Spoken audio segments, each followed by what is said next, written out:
Are you planning to move to Florida? Well, I'm going to give you the honest truth, and this comes from somebody who has moved from the north to Florida around 10 years ago. I love living here, but that doesn't mean there aren't things in Florida that I never thought about before moving here. But I learned the hard way as I went on. So stay tuned. I'll share that with you next.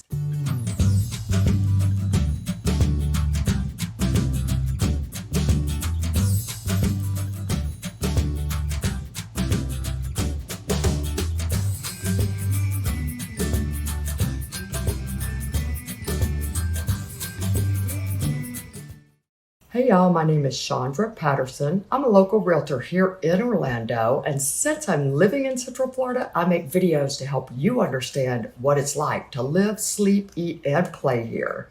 So if you're planning to move to the Central Florida area and you'd like to learn more, click the subscribe button and ring the bell so you're notified when a new video comes on. If this is your first time here, welcome to the channel. Today, I'll be sharing with you things I learned along the way after moving here. We know that everywhere has its pros and cons, and of course, when you move, life moves with you.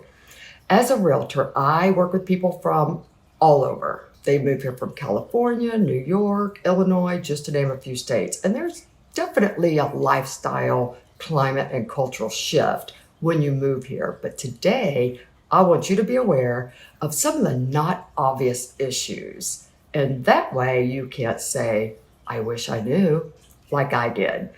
We all know it's not always paradise 24/7 here, but it's close. And there's no comparison if you're coming from a place that shovels snow. The first thing I want to share about and wish I'd known is allergens. Now, some people may see this as a duh moment and think about the environment of Florida, just naturally think pollen has to fly everywhere all year long. However, that never crossed my mind nor my husband's. So now we buy stock and allergy meds. Okay, so it's not that bad. But the bright side of high allergen count is the fact that we have beautiful, lush landscape all year round here. But the negative side is that there's no break.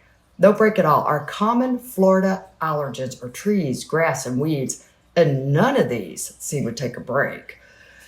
The allergy season in Florida can last most of the year, but the peak allergy season typically occurs in April, May, and September. So during these months, you might have to limit your outdoor activities or wear your favorite COVID mask. We know you held on to one. We have multiple cities in Florida that ranked as the most challenging places for people to live with pollen allergies, and Orlando made the top 10. You might be surprised to learn that it's not a pretty flowering tree that causes this either. It's the elm, pine trees, oak trees, maples, river birch. That just names most of the common culprits, but there's definitely other trees that cause people issues, but it just depends on exactly whereabouts in Florida that you live. And the next not so obvious negative is we have mold. As we know, Florida's humid and it's a tropical environment, and we are one of the top states to find mold. We're actually the second most humid state in the country following Alaska, but we get a lot of rainfall, storms, and obviously some flooding. So all these factors cause mold. Over 50% of the homes in Florida have visible mold, and Florida has one of the highest numbers of mold claims in the United States. In 2022, Hurricane Ian left a huge destruction. Many people are now living with mold issues. Most of the claims being from water damage from storms and hurricanes, which is another reason we're one of the top states with the most expensive homeowners insurance. Like, we need another reason. Issues like that, of course, are out of the control of people, but there are things that homeowners can control when owning a home. Florida homes require home maintenance, and mold growth can happen fast and it spreads quickly. But with regular cleaning and when you check for like water damage or leaks, then you can catch many of these issues early on and prevent them from turning into a bigger problem. We also buy stock and wet and forget. You spray it and you forget it. Unless you let it go too long, then you break out the scrub brush. It's very common when you see mold on people's homes, the fence, or any outside walls around the house. that are shaded a lot of the time. So be ready to clean that up. Now let's talk about bugs. And we always mention bugs with Florida, but the bugs I'm going to talk about today aren't the typical mosquitoes that you hear about and all the other common bugs that people talk about in Florida. These bugs will ruin your car and your home. And I don't want you bugging me later because I didn't tell you about these little pests. So let's start with the love bugs. They get the name because they fly in pairs. They're attached to one another. I assume most states are familiar with love bugs, but they have made Florida their home because they thrive in the warm, humid climates, commonly on the Gulf Coast. But the issue is they can actually be a hazard for drivers because they fly low to the ground and they're in swarms. And they're most commonly found swarming cars because they are attracted to the gas that is emitted from the vehicles.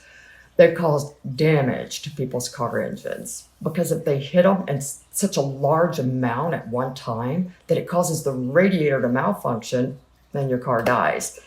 Or they may even obstruct your view from seeing out the window. You have less than 24 hours also to remove them from your paint because the sun, after it sits for a little bit, it makes it more acidic, and that's what eats the paint off your car. You really need to seek a high pressure hose to remove them as soon as possible. They're most common during two specific mating seasons though. Once in the spring, which is April to May, and then again in the late summer. So it's August to September. They don't bite or sting people, which is great, but they are a nuisance. But so is snow. So pick your poison. Floridians prefer love bugs over snow. Now let's move on to the bugs that damage your homes. Can you guess which state is number one for termites? It's Florida. In Florida, we look at it that it's not if you get termites, it's when you get termites. They tunnel through the ground and they make their way to your home through the cracks or any other little opening that they can find. So you have to get your home inspected yearly and take action to prevent them. Florida has barriers around the perimeters of your home when they build them, and it stops them from getting to your home. But you got to make sure you don't have any wood around your home as well, such as fallen trees or firewood located close by your house. Or if you do, make sure it's treated.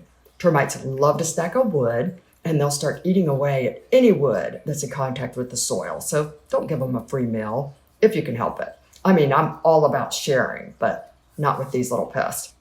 And keep the termite bait that the builders put around the home in the ground.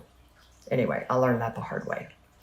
Now that we're done with the bugs, allergen, and mold, let's talk auto insurance. Holy moly. If you have a teenager that needs to be on your insurance policy, grab yourself a brown paper bag because Florida leads the nation with the highest auto insurance premiums.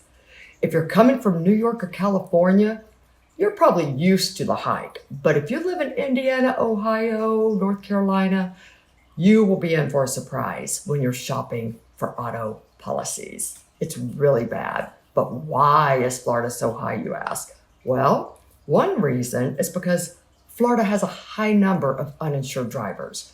They can't afford to pay it, so they don't. This means that if you're in an accident with your uninsured driver, you'll likely be stuck paying the bill. And another reason, Florida has no fault insurance system. It means that all drivers are required to carry personal injury protection. It's like $10,000, PIP coverage. The coverage is designed to pay for your medical expenses, your lost wages, and other related expenses. If you're injured or in an accident, regardless of who's at fault. However, the problem with this system is that it's prone to fraud. Numerous cases of individuals staging accidents or exaggerating their injuries to collect the PIP benefits, which results in higher costs for insurance companies. So that's, of course, passed to the consumer. We also have severe weather, such as hurricanes, tornadoes, flooding. This causes a lot of claims on vehicles as well. Florida has a very high population, so there's more people on the roads and a greater chance of wrecks. Also, the rise of healthcare is getting more expensive here as well. So all that put together is really shooting our auto insurance through the roof. Now let's talk homeowners insurance. It's skyrocketed in the last few years. Because of Florida's shape and location, Florida is a state in the U.S. with the highest risk of exposure to natural catastrophes. So Hurricane Ian is definitely a testament to that. Many insurance companies went under after Hurricane Ian, and some just left Florida altogether. So a lot of insurance companies have drastically raised their premiums here, and especially if it's in a flood zone area. Some are refusing to even provide coverage for the properties in all the high-risk areas. So expect to pay a lot here. Thank goodness we don't have to pay state income taxes. That helps us balance it a little bit. Again, you're going to have your negatives anywhere you go. But if you want to know the benefits of living in Florida, which there are numerous, then check out my video that explains the positives. And remember, if you want to learn more about what life is like in Central Florida, then don't forget to subscribe below so you can be the first to learn about the current market here. My team and I get calls, texts, and emails from people looking to move to the area. So if you need help, whether it's next week, next year, we would love to be your realtor of choice and help you with your smooth move to Central Florida as well. Until next time, take care.